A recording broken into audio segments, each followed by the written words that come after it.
tumetoka kwenye swala hilo la nani. Msikilizaji, kama una maarifa unaweza kapi unajaza kwenye comment, wenzako wakipita wanasoma wanajifunza jambo hapo. Tumetoka kwenye jambo hilo, sasa tunakuja nikwambia maswali yangu yamegawanyika katika vipande viwili. Tunakuja kwenye uumbaji na mpaka kwa Adam. Uumbaji wa Adam na uumbaji wa Eva.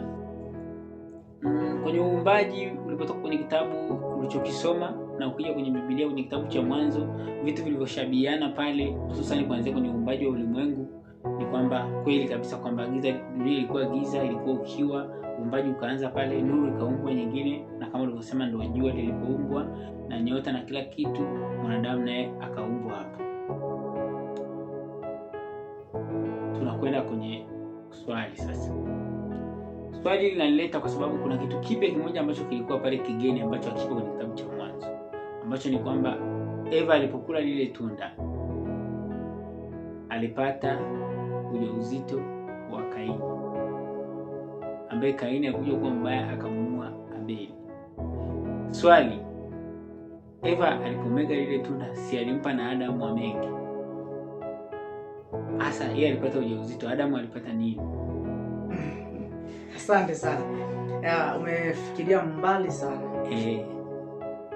Kumbuka Eva kabla hajatoka pale bustanini alipokuwa na lile joka.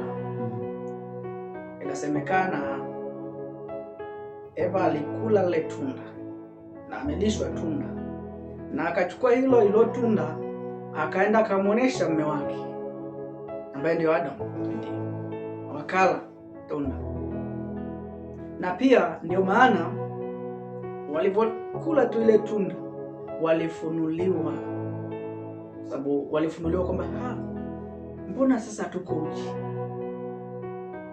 Mbona sasa tuko uchi? Ndio pale sasa Mungu aliamua kuwatengenezea vazi. Kutengenezea vazi. Na lile vazi alilopewa Adam ilikuwa ni vazi ambalo lina nguvu sana, kiasi kwamba hata mnyama akikuona hivi anatetemeka, anaogopa, kwa sababu ina ile nguvu ya uungu hilo vazi.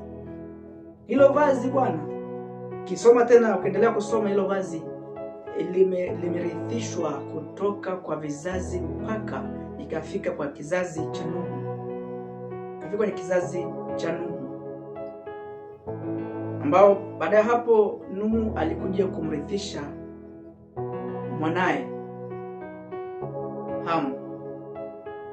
Nuhu alikuwa na watoto watatu. Mtoto wa kwanza ni Jafet, wa pili Shem, wa tatu Hamu.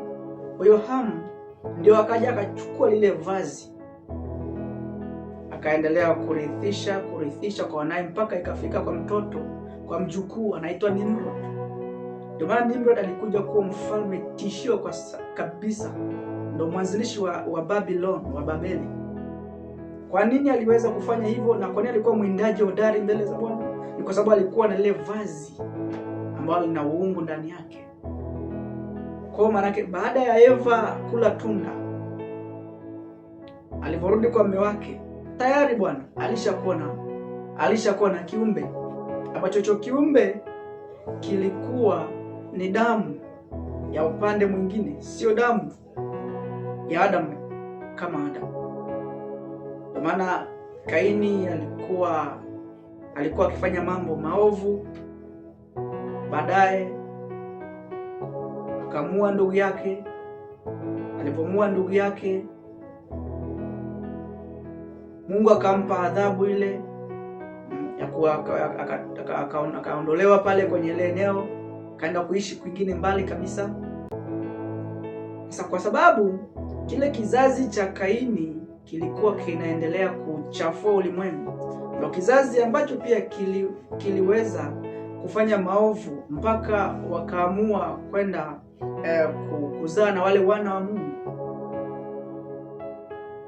Baada ya hapo basi Mungu akaamua, kwa sababu dunia sasa kipindi ilikuwa na watu wachache, kuna kizazi cha Kaini, cha Abeli. Abeli tayari shauao, ndio Mungu akampa Adam mtoto mwingine anaitwa Seti, ambacho kizazi cha Seti ndio kiliendelea mpaka leo hii.